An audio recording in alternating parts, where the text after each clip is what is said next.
Section 2. You'll hear a tour guide giving a talk about a museum centre called Riverside Industrial Village. First, you have some time to look at questions 11 to 13.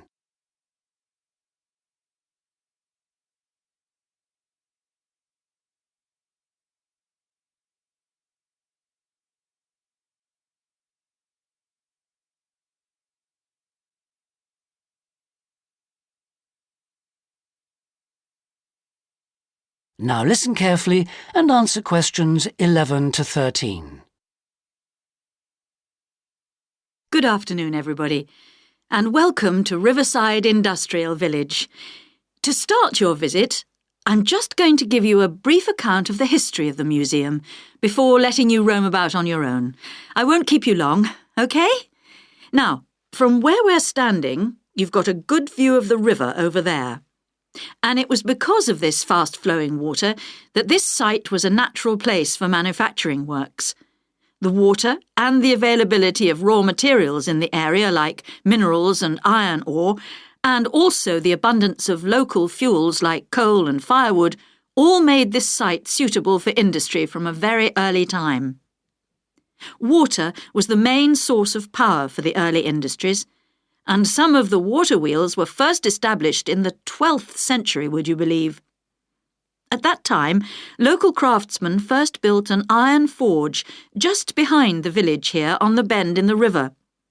By the 17th and 18th centuries, the region's rivers supported more than 160 water mills, and many of these continued to operate well into the 19th century.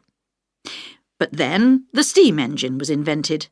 And then the railways came, and the centres of industry were able to move away from the rivers and the countryside and into the towns. So industrial villages like this one became very rare. So, that's the history for you. If you'd like any more information, you can ask me some questions, or you can read further in our excellent guidebook. Before you hear the rest of the talk, you have some time to look at questions 14 to 20.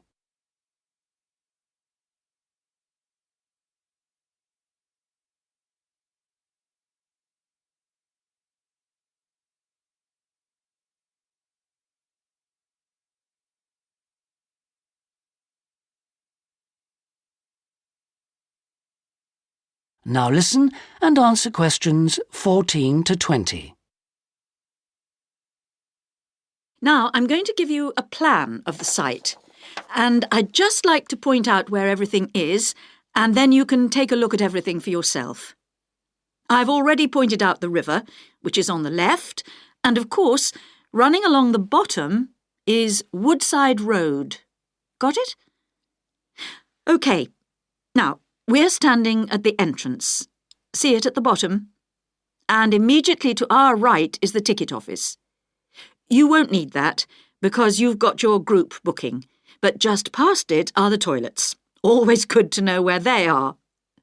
In front of us is the car park, as you can see, and to the left, by the entry gate, is the gift shop.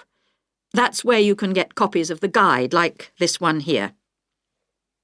Now, beyond the car park, all the buildings are arranged in a half circle with a yard in the middle. The big stone building at the top is the main workshop. That's where the furnace is, and where all the metal was smelted and the tools were cast, as you'll be able to see.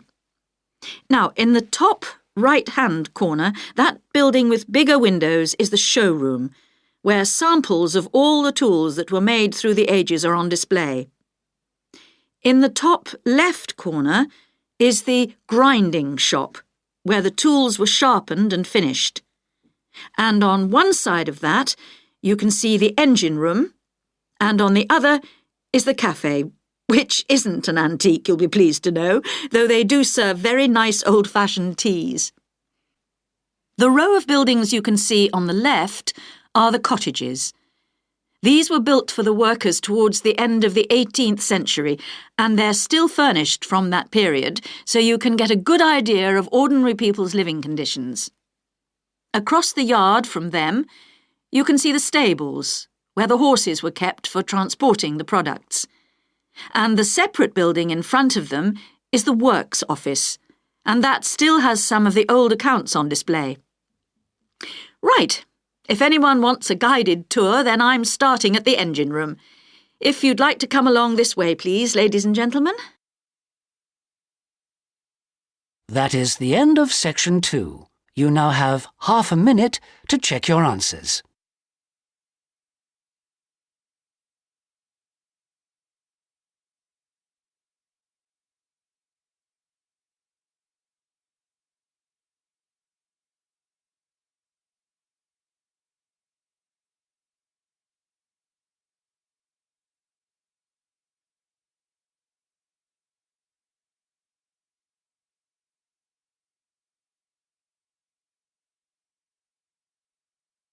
Now turn to section 3.